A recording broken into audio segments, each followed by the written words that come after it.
Hi, teacher. How are you? Well, I'm fine. Trying to speak. You did well in the last class, so good job.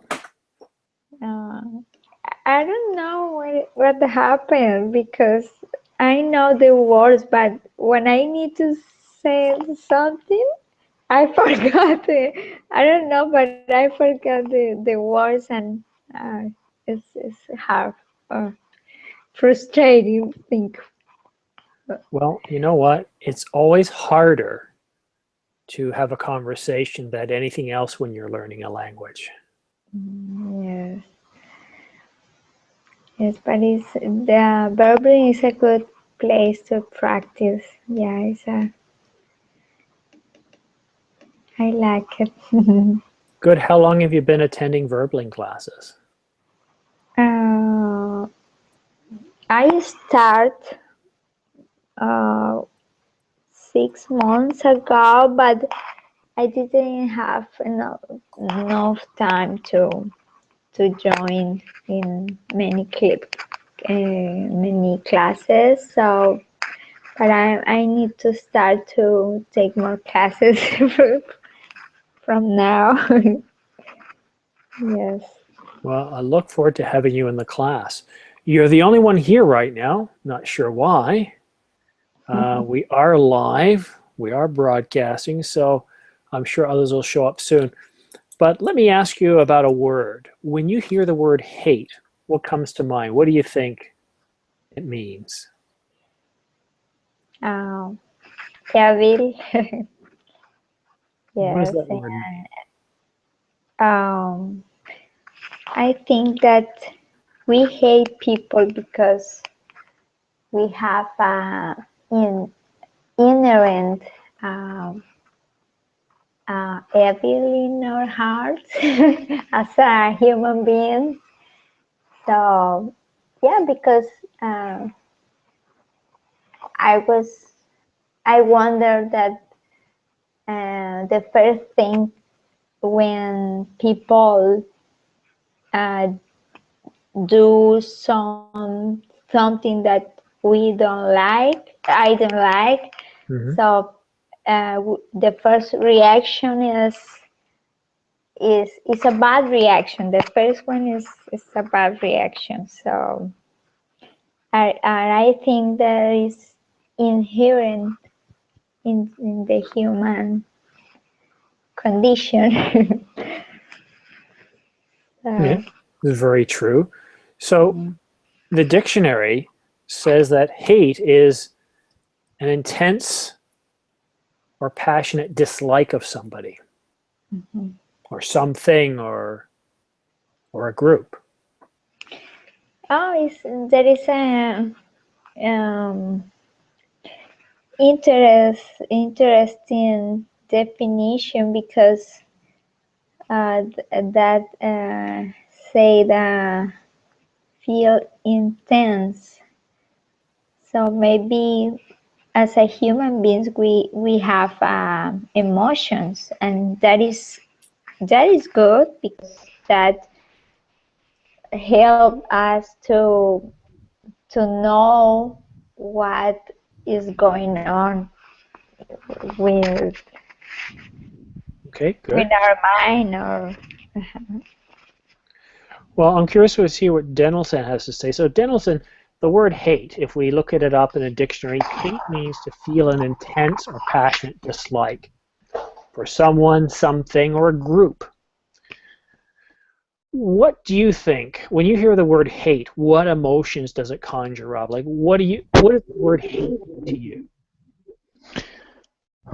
Hate, I think hate is more, how can I say, connected with intolerance. We Okay. don't hate, we don't hate people. Maybe you are not you. I mean, people are intolerant with like thoughts, other opinions that maybe create the hate. Okay. What other words come to mind when you think of the word hate? Or Hate. why are people intolerant? Let's look at that. Why are people intolerant? because, for example, I can give you an example based at my work. And sometimes we have some meetings and people disagree with each other, and at the end of the meeting we can hear like other colleagues say, I hated this guy because this guy don't, they just say I hated this guy, but they they say this word I hated this guy because the guy didn't accept the opinion or disagree in some points. So, and people say I hate. Um, that's when you say hate, that's come to my mind, the disagreement. You know, you don't hate people because you don't like his face. Usually because you don't like his opinions or his beliefs or something like that. You know, Okay. their beliefs maybe is better. Okay, good. All right, Keiko, what does the word hate mean to you? If I asked you to describe it, how would you describe the word hate? Hate is an extremely negative feeling because who hates cannot feel happy. Who hates uh, Keep going. who hates another person um,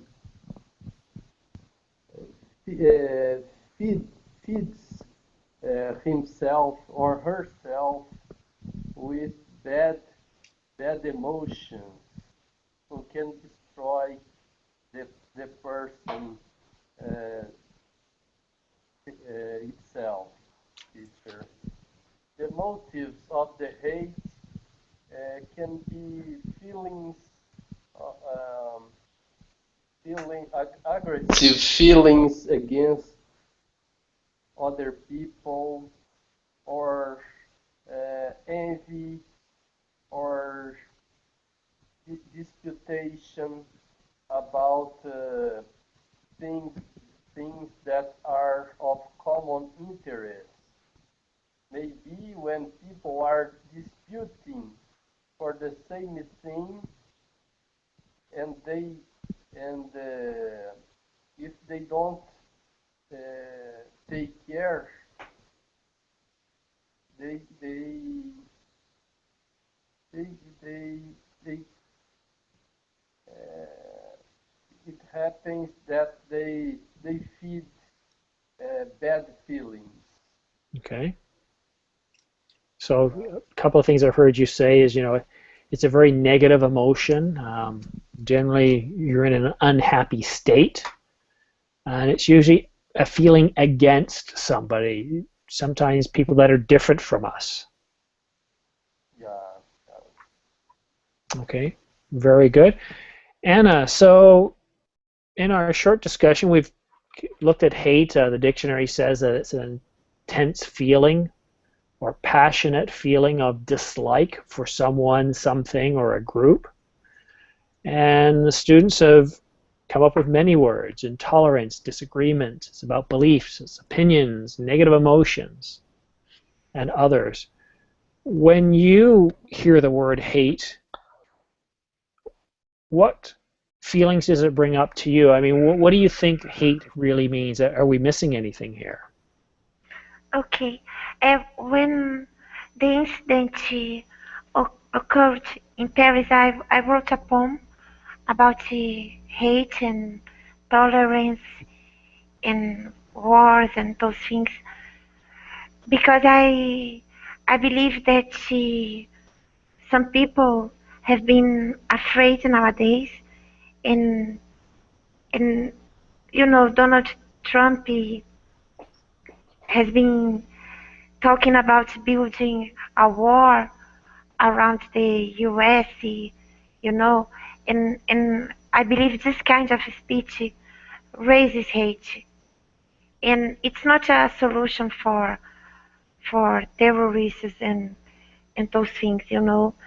I believe that through love, tolerance, education we can change the world, but not through hate. So it's interesting. But I might disagree with when you a I little bit, and okay, it's it's and okay to no. disagree. Think about this. Think about this for a minute. It's not so much that he builds hate, but he's building upon fear that fuels hate. Exactly, fear fuels hate, but we could use the fear to feel a better feeling, something beneficial for mankind, you know, like education, like tolerance, like uh, other kinds of feelings that are better for everyone. You know, you cannot point out every single Muslim and tell, oh, that guy is a terrorist.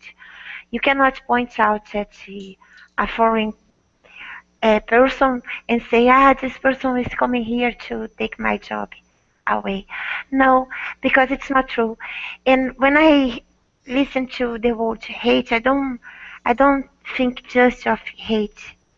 I think of other things like when people looking Thank you, and are I gotta looking cut down. you off. Okay, Sorry. no problem. So very good here. Fear of something, right? And I think that's a big part of what is where hate comes from. Fear. Okay, so where's intolerance come from? Well, it could be from ignorance, but it also could be on fear. Donald Trump. People in the U.S. are very afraid for various reasons: loss of their job, income, loss of security, loss of their way of life, changing environments. And so there's fear, and some politicians capitalize on that fear. But unfortunately, fear can also fuel hate. And I was just talking about a bomb in Paris, and that's where we're going to get to. We're going to talk about the kind of hate where you kill people or entire civilizations. Hitler had a very big hate for the Jews and tried to wipe them out. Rwanda, about 20, 30 years ago, 20 years ago, they tried to wipe out part of their country. Fear, hate, they're very close together. So before we go to the next round, we're going to go to Amp. And Amp, good to see you again. See you as well, teacher. So we're talking about hate, and as I go into the next round, we're going to talk about something a little different. We're going to talk about fear, and I want to get to what are we afraid of. So let's take, since everybody's aware of the bombings in Paris, this is a great topic right now because it's fresh in our mind. So, Amp, I'm just going to ask you one question. I'll give you 2 minutes, but what are we afraid of? With the Paris situation in the back of our mind, what are we afraid of? Well, around the world, I can barely hear you. Could you turn up your volume, please? now. Much better. Okay, and the problem is that the situation just create an environment of fear around the world, because you don't know if the countries that are participating against this group is going to receive some attack like this. Even when you are not sure, just the fear that something similar can happen just make you be aware, be concerned all the time, and that is one of the goals that they want to produce this kind of fear. And it's also a tragedy and for them to affect the economy of these countries in the way that the tourism is going to go down, because people said no, in this place it is under a threat. Probably if I go there, I can have suffer an injury, or someone maybe I can die in that place. So you now even when you these places are the more common countries like Germany, Canada, the US, or Russia, England, France, that are, for example, that they are very known because people go there for tourism the entire year. So now with this, you don't know when they are going to attack. For example, nowadays the US is about to celebrate Thanksgiving, and it's a big celebration for them. Okay, so again, fear. What are we afraid of? Well, we're afraid in this case of being attacked, and this fear is spreading around the world. So why, Yenny? Why are we afraid of being attacked? Who is attacking us? Who are we afraid of attacking us? Go ahead, please.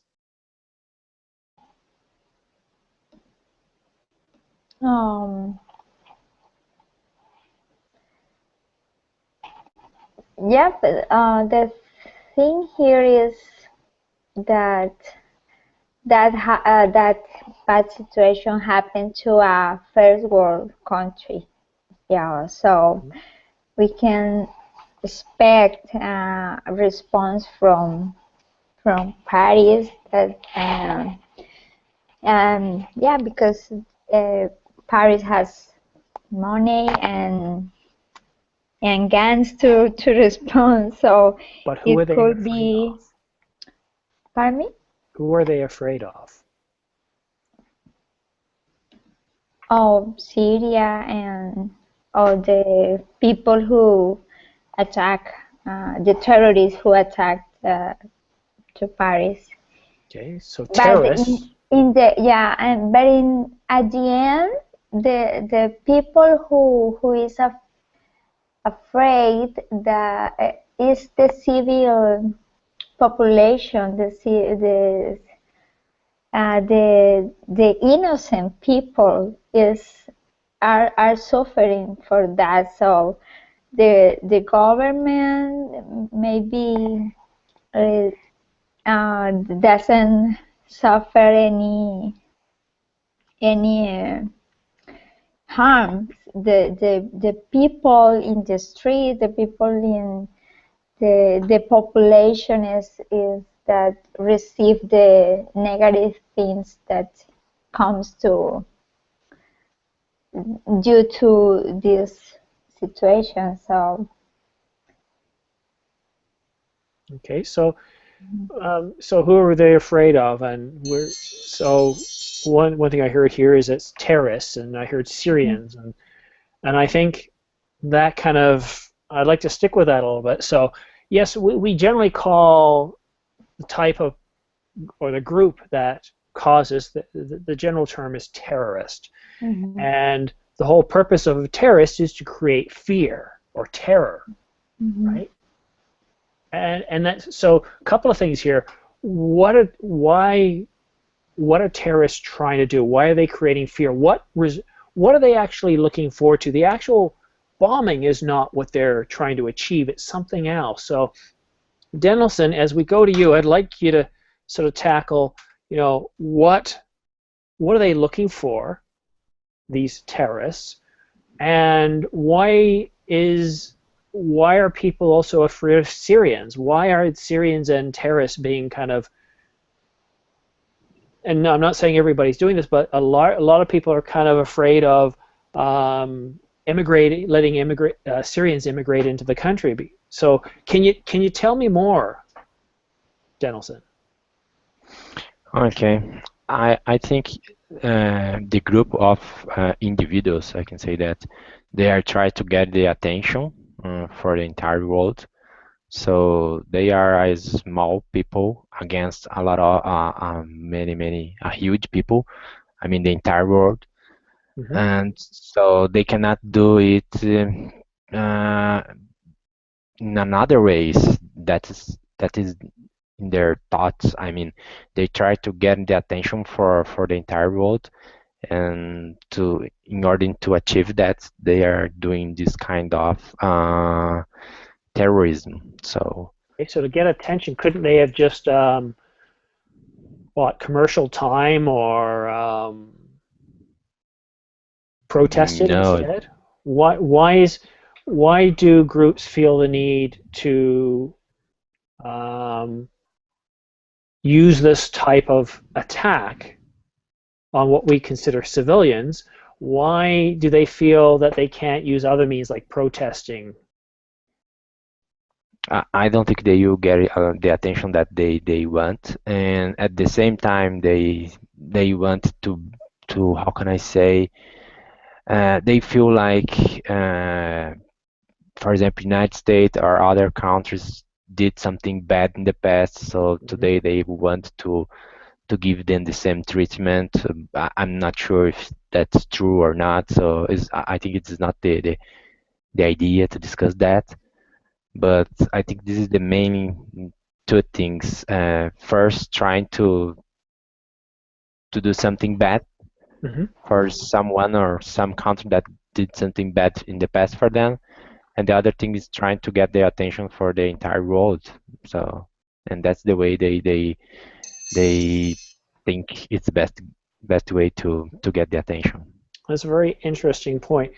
So generally, those who participate in terrorist activities usually do not have the funds. They're unable to get attention, or they're unable to change the situation, and they feel that this is the only way to achieve that outcome. Okay, so I'd agree with what you were saying, Denelson. So to Kiko, so these groups, these terrorists, attack other groups to achieve a response. What is it that they're actually trying to achieve? Obviously, hurting people is not their primary goal, but what are they looking to do? In my opinion, teacher, they are fighting for power, for achieve the power over a land, over a people, over a country. This kind of strategic used by them, exploding people, shooting people, is to provoke fear, terror, to demoralize the government, to make people feel unsafe, and to make them not to rely on their government. In my opinion, they are not courageous people. They are cowards because they are not fighting an army, an enemy army. They are fighting innocent people. I think the origin of the motives of their action are only economic. They use religion as an instrument to convince their followers to explode themselves. Okay, so let's look at what some of the things you've said. They use fear to achieve something. Now that might be power. Let's use it, instead of the word power, let's use control. Okay. Now, it's very interesting. I've watched a lot of science fiction over the years, and one thing that's interesting in science fiction is they'll take an abstract topic, or they'll take a topic such as terrorism, and then they'll show it in science fiction in a way that you don't realize it's terrorism. You're freedom fighters. So, for example, let's look at something we're all familiar with, the United States. And around the 1770s, the United States wanted to become a country. They wanted to free themselves from British rule. And some of the things they did could be considered terrorist at the time. But they weren't. They were looking for their freedom. But from a British standpoint at the time, they were seen as terrorists. They were seen as rebels. They were seen as revolutionaries. Now, I don't know how many civilians or innocents were hurt during that time, but a lot were, and that's always the case in a war. And I think in this case, the reason I understand is right now, this was led by ISIS. I think ISIS has assumed control. And ISIS is trying to take over regions within the Middle East, within Syria, within Iraq, and other countries. And they're spreading a lot of fear, and they have a certain belief structure that they're trying to impose. Now, certain NATO nations are bombing and striking at them, France being one of them. So they're reaching out and they're attacking France. And they're trying to create fear, and they don't have the money that France does or the United States, so they're trying to instill fear to the point where people will respond. And here's how people respond to fear. There's really two ways. They either fight or they flee. You either run or you fight, right? And there's a belief that if they create enough fear, France will say, okay, we're going to leave this region. We're going to withdraw. And that's the goal in this case, is to get them to get away, to get France to leave. But it looks like that's having the opposite effect right now. It looks like France is getting angry and they want to fight back, right? And what it does, it creates more hate. And hate can last for a long time. AMP. Well, I think that behind of this kind of group, there is a powerful country or a group of powerful countries that provide the money to them to buy the weapons, to move all the logistics that they need to move to another country easily, to cover their weapons, to get the weapons. It's if they live in the middle of the desert, how they are going to get all of this? They need contact in wherever place, and they need money for that. And having a war, like a civil war, they are not going to get money. So I think that behind them there is a powerful countries that are just feeding this war. Which country? Unfortunately, for example, Russia, Mm-hmm. Saudi Arabia, Mm-hmm.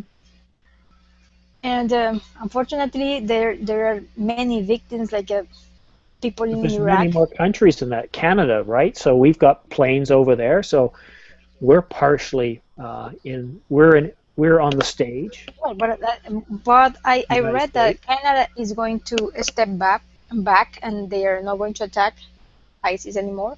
So yes, Canada is apparently withdrawing, and that was the decision. But now with what's happening in France, Mm-hmm. Yeah. who knows, right? But you're right. That is what the leader of Canada has said.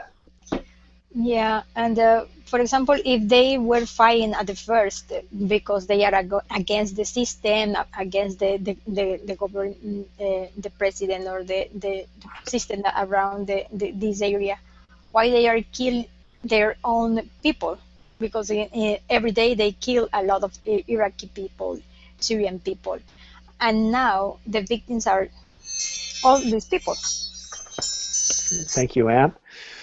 Okay, I want to take a look at history for a little bit here. So why did ISIS attack France?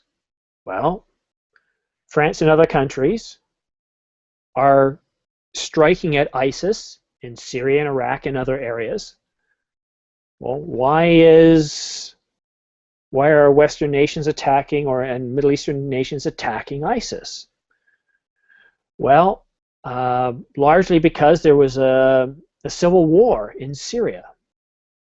Okay, well, why is there a civil war in Syria? And why are they in Iraq? Well, there was a U.S.-led attack or conflict in Iraq that has reduced the Iraqi state and forces to the point where they can't properly defend themselves. So ISIS has risen up. Well, why were those two countries attacked? Well, Saddam Hussein had antagonized the United States, and there was a certain fear in the United States that he was a great threat. So there was two wars. Right? It all goes back. It's not like one day somebody woke up and said, hey, let's bomb France. There's years and years of hate and dislike. So as we get to the bottom half of the hour, I want to talk about this generational hate. And I want to know if you guys think it can be reversed. I want to give you an example of the hate in Northern Ireland for the British. It was quite often referred to as the Catholics hating the Protestants, but it was far more than that. It wasn't really religion, because Catholics and Protestants have the same faith in the same God, and a large part of Christianity says, turn the other cheek, don't fight. But yet still, these people that were so close, why did they fight? Well, it goes back generations. It goes back centuries. But they finally achieved peace. There's still a lot of hatred, but they're no longer terrorizing each other and killing each other. But it still takes generations to get past that. My country was bombed decades ago by Germany. A lot of the older people still hate Germany as a whole, or Germans. I'm much younger. I have no hate for the Germans. I understand that what took place was tragic for all. And we in Britain, Germany did terrible things to us and bombed us, but we firebombed their cities. There's nobody who's innocent in a war. We all do terrible things to each other. So, Denelson, what I want to ask you is it possible to reverse hate? Is it possible to find peace? That's a difficult question to answer. Yes. Yeah, and I think it can how can I say?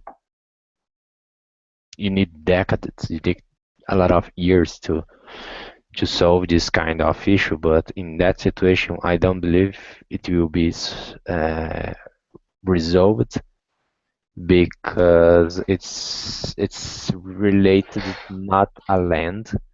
It's more related, in my opinion, to a religion. So when you talk about religions, beliefs, it's hard to change the minds, and I don't believe we as a group of people here, like I'm saying, like, you have maybe 30, 40, 16 years. I don't think we will see this kind of solutions for these situations. So maybe, yeah, maybe my son, your son, but unfortunately that's the reality, I think. Could you see the populations of Syria, Egypt, Jordan, and Iraq and Iran, could see them all change their religion to a different religion? No, I don't think it's going to be happen. Well, it's happened twice in civilization. So if we go back to about 2000 BC, Egypt controlled much of the area, and there was belief in many different gods. Only one nation believed in, so the God that the Christians and the Muslims believe in, only the Israelis believed in that God. Only one small nation or a series of tribes believed in that one God. Then, with the rise of, the Roman Empire, Christianity spread through North Africa, Southern Europe, and into the Middle East, and it was the religion for a long time. But that changed again, and around 1000 AD, we saw a change from Christianity to Islam. So as I Yeah, said, it can be generational. This is something that doesn't necessarily happen over time. And I'm not saying there's going to be another religious change, but if you look in terms of history and you see the changes, then it's also possible to see that hate change and disappear, because hate takes a lot of energy. So maybe it changed from one hate to another hate. perhaps. Carlos, what do you think? Do you think it's possible that we could see peace and we could see all this disappear? And if so, what would it take and how long would it take? Difficult question, teacher. I don't know. In the Middle East, there are a war for different reasons that everybody says, and most of them are religion. But another economic interest like petroleum, we have to put on the table. For example, I know that, for example, in the Syria is not a territory that has a lot of petroleum Mm-hmm. down their ground, but it's a way that the people lines need to throw away to carry petroleum to Europe. So there are another occult interest, or the country or the coalition that have power in that area could be control the carry of that resource. So it's very, very complex, that situation. And also for religion, I know that, for example, Islamic State, their object, their goal in the long term is to extend their power from since Morocco to Iraq. They want to put or to fundate one nation like 1,000 years ago. And of course, their radical thinking not match with our our globalization. Well, see, that is an interesting and also common human trait. We want, and I'm going to get back to what we first talked about. Why do we fear, and who do we fear? And those are people that are different from us. We like to be around people that are similar to us, that think similar to us, that have similar beliefs. So let's look at Russia, Ukraine, the Crimea. Russia would also like to go back to its former glory when it was much larger under the Soviet Union. The United States would like to see democracy spread throughout the world and would like to see an environment where it's safe for their companies to do business. We all want to see a certain sense of, what's the word, to be welcome, to feel safe, to be around those similar to us and to the way we think and believe. So why do we? Maybe. Yeah. So why do we hate? Well, we seem to have this ability to fear or to hate those that are different from us. And if we go back, let's say to England, 600 years ago, look at how the ruling class treated the peasants. There's a lot of hate there too, because they were different from us. They had different class. They were born to different families. Look at civil wars. King Henry VIII. He didn't like that the Pope wouldn't let him have a divorce, so he created a new religion, Anglicanism. You know, it's the biggest reason for hate is fear of those different from us. And that is why I think that, and a lot of people have said this, we need an outside force to be seen as a threat for us to all come together. What if an alien race showed up and threatened the Earth? Would we stop warring each other and come together? We probably would. All right, so Keiko, let's start looking at it from a positive note. For this climate today, what can we do to help stop the violence? Is there anything we can do? First of all, France and Occidental civilization cannot be coward. Our civilization has to face the problem. And the provocation, the crime committed, the crimes that ISIS have been committing along these last years have to be faced. They have to be treated as provocations, as attitude of war. Okay, let me ask you this: why are Western nations dealing with ISIS? Why aren't Middle Eastern nations dealing with ISIS? Why isn't Egypt or Saudi Arabia, Iran dealing with them? Why are Western nations in there? Democratic nations have to deliver a reaction as to fight them, to not be coward, because they proclaimed they are a new caliphate.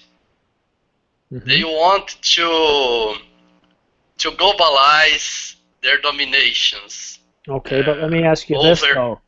That might be true, and they may be doing really, really bad things, but why aren't the nations surrounding that area dealing with a threat? Why is the US, England, France, Canada, and other countries that are foreign to the area, why are they responding to it? Why aren't the local nations responding?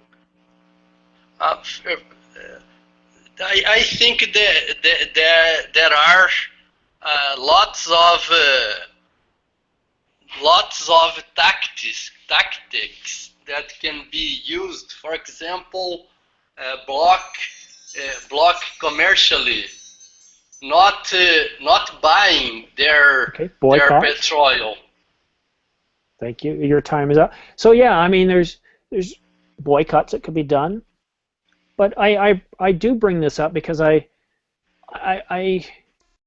know that if there was a problem, let's say on the border of Mexico and the United States, you wouldn't have Europe come over and jump in. You would have the US, maybe they get Canada, and maybe Mexico and some of the neighboring nations to get together and have a discussion. It puzzles me, and I don't know why. I haven't been following the news, but why aren't the Gulf states involved in dealing with this? Why isn't Iran? Why isn't Jordan? Or maybe they are, but why does the United States, France, England, Germany, and all these other countries that are foreign to the area, who even just by showing up in some of these countries create hate? Why can't the local countries deal with this? Because from what I've seen, ISIS is a threat to the neighboring nations. So as I say that, I turn over to Amp. Amp, you've got 2 minutes. Tell us what you think. All the nations that belong to the G8 group, most of them, they are the more industrialized countries, and they practically have the power around the world, and they want to stay with this power. And what's the idea? If you destroy these small countries that try to rise and to probably to get a new group that can fight against them, this like a powerful nation. They disagree with this idea. They want to stay in power. They want to be the first world, and they don't want that. They have the resources. They have the oil that everyone around the world needed. But if you grow up a little more, the people just receive education, and then you are going to have new ideas. Probably we can survive for ourselves with this group of nations. They are going to probably have more resources than this kind of this group that the G8 or so. What is the interest of them? It's always about money, and to be to have the power, and the way to do it is just destroying this nation through this war. Because if they want to help, why don't they just remove the president from Syria? It's very interesting. So it's a good point. We all remember what happened 2011. The U.S. was attacked through terrorist acts. The United States did not fall. The government kept going. The United States, it didn't stop their economy. Now, they had problems before. They had some issues to work out with their economy, but the United States is still a strong nation. They're in a lot more debt now, but the United States didn't fall. So what happened in the Middle East? Well, after being attacked, they attacked Afghanistan. They went in there. They then brought down the Iraqi government. And prior to that, yes, you had Saddam, who was creating problems, was saying things, but you didn't really have much terrorist activity in Iraq because, well, he was a dictator, and he used his power to prevent that from happening. Prior to Saddam Hussein, you had Sunnis and Shiites, and they were always kind of warring against each other. But Saddam, through his ruthless power, kept that at bay. The United States attacked, killed him, tried to control things for a while, but now we end up with a much worse situation. And now we've got ISIS. So yes, the United States was attacked, and in a most brutal, brutal way. But now we look back, 10, 15 years from that point, are we safer? No, there's a lot more fear. And the worst thing is, the United States is a lot less free. The Patriot Act, the NSA, the spying, all personal information, it's now a big issue. So some would say that the U.S. is a less open and free nation because of this. So who's benefited from this? Western nations? Not likely. Powerful corporations? Maybe some. So with that being said, I'm going to shut up now. I'm going to turn it over to Jenny. Jenny, welcome back. What are your thoughts on this conversation we've been having? I heard about so my thought is in general is that there will be wars always in the world. So if you see in the past, there has been a few years of peace for any situation. I agree with my partners that everything is about selfishness, power, ambition, money, but and we can make many discussions to understand or try to help people, but I don't know. I think that there is no solution in our hands to help. But I think that the solution is it comes from God, and I need to pray, and I understand that God is the only being that can bring the peace in the world, and to start in our own heart and in our families. So I don't know. The peace start from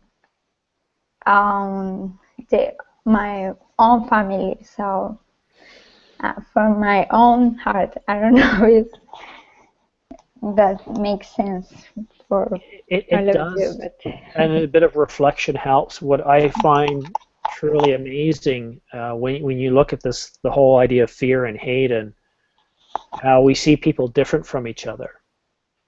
You've got three major religions: Judaism, Christianity, and Islam. Each one has a lot of history. For example, Christianity, half of the Christian Bible is not Christian, it's Jewish. It's their scriptures that were brought into the Christian text. And it's interesting, if you look at the Christian side of it, Jesus says, turn the other cheek. If somebody hits you, turn the other cheek. Pay your taxes. You know what? Don't. Very much more of peace. Don't start a fight. And in the Jewish text, you have an eye for an eye, which is vengeance. But they both believed in the same deity. Then you see Islam, again, it's the God of Abraham. It's the same deity. They refer to him as Allah. How can we possibly have so many people in the world believing the same God, yet hating people, hating each other? And that's what I find interesting. Danielson, I'll give you a minute. Does that baffle you? I'm sorry, say again? We have people of the three most popular religions, what I just said, right? Yeah. That Yeah. we believe in the same God, yet we believe so differently, and yet we still hate each other so much. Yeah, in my opinion, it was impossible to change. Who said Because that? because from the beginning of the world, we had a lot of wars, and today we have in many countries, some countries like Russia fighting with the other Crimea, if I'm not wrong, and we have this kind of situation between ISIS and other countries. So as I just wrote down, it's all about money. From And one power. side, money and power. Yeah, from one side we have a lot of people dying, innocent people, but for another side we have built a lot of huge companies earning or making a lot of money with guns, bullets. Some Einstein referred to it as the industrial complex. Yes, they are making a lot of money, and so. All right. Well, I got to stop Don't you there. I forget- let you go too long because I kept the timer at 2 minutes. But yeah, power corrupts and money corrupts. Carlos, again, we're kind of at the end here. What are your thoughts? Your final thoughts? Yeah, is there hope for mankind?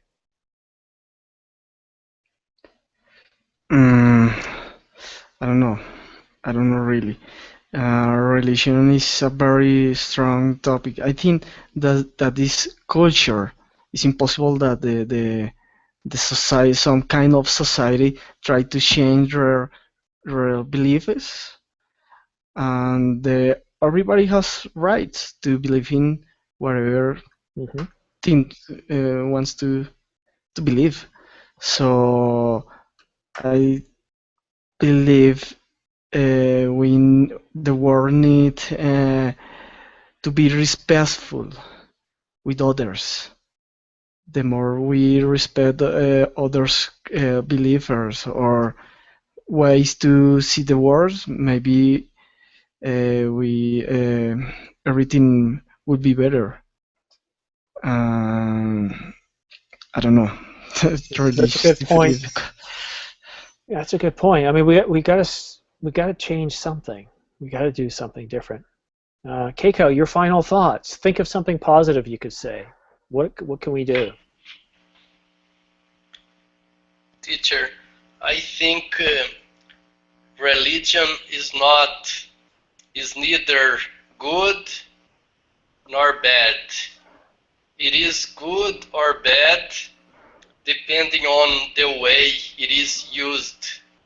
It is used for each believer or for the controllers of that are over their believers or the leaders.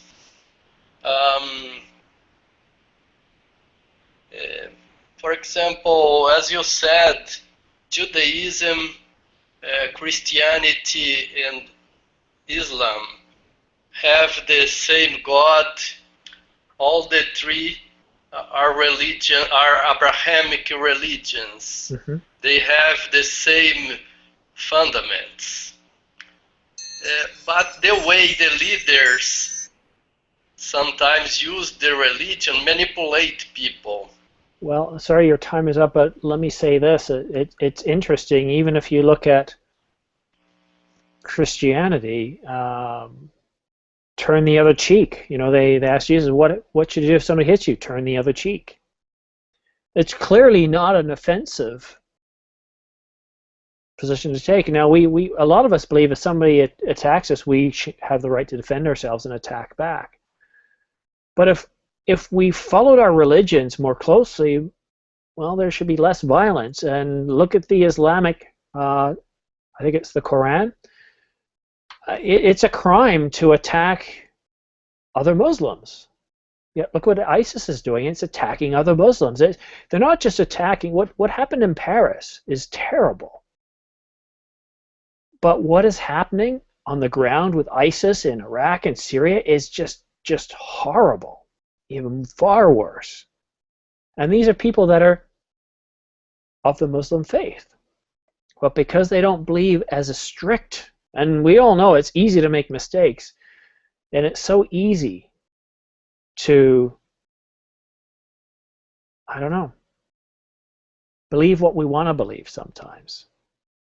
And it's sad. Last person, Amp. You've got a minute. Your final thoughts. Again, can you think of something positive? What can we do? How can we change this cycle of violence? Well, it's this group of people is just 1% of the Muslim people, and they are not following the real Quran, because even in their religion they respect the life of someone else. So I don't know what they are following. So their argument that it is because of Allah, it's not real. And if you want to do something, maybe the solution is just eliminate this 1%, because it is the one that is disturbing the whole world. And they are, if they were really Muslim, they wouldn't kill their own people. And there is a massive every day. They kill a lot of people every day, families, entire families. Very good.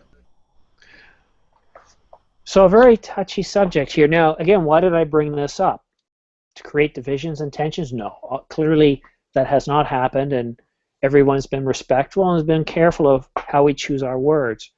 And that's the point. The point of this class is to have a conversation about issues that are current, front page, that we're all thinking about, but force you to speak in English.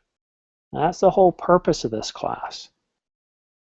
And I also wanted you to look at it from different angles, to explore different points of view, viewpoints. Obviously, it's a sad situation, and what's even worse is more people are going to die from the outcome of this. This is going to get worse, not better, most likely. This is the last class that I have scheduled for a while. If my son is better tomorrow, I will be here tomorrow. and I'll probably be here the night after as well. Guys, thank you so much for coming, and I really do hope you got something out of this class and it was valuable to you. Thank you.